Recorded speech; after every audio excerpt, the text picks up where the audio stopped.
ఇది ఒక కాలం కాదు, ఇది మన బాల్యం. 5 రూపాయల చేతిలో ఉంటే ఈ ప్రపంచమే మనదైపోయిన రోజులవి. మెలోడీ, మ్యాంగో బైట్, అమ్మ ప్రేమలా తీయగా ఉండేవి. ఈ నాణేల విలువ ఈ రోజు డబ్బుతో కొలవలేం. అవి మన కలల ఖజానా. గోళీలు, బొంగరం, వాటితో పాటు తిరిగిన నవ్వులు, మొబైల్ అవసరం లేని ఆనందం. పుస్తకాల బరువు కంటే మన స్నేహాల బరువే ఎక్కువగా ఉండేది. టీచర్ కోపం కూడా మధుర జ్ఞాపకమే. చెట్టెక్కిన రోజులు మన బాల్యానికి చిరునామా.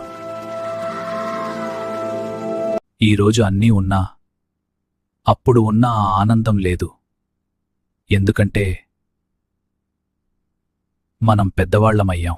90s కిడ్స్ మాత్రమే ఈ ఫీలింగ్ అర్థం చేసుకుంటారు.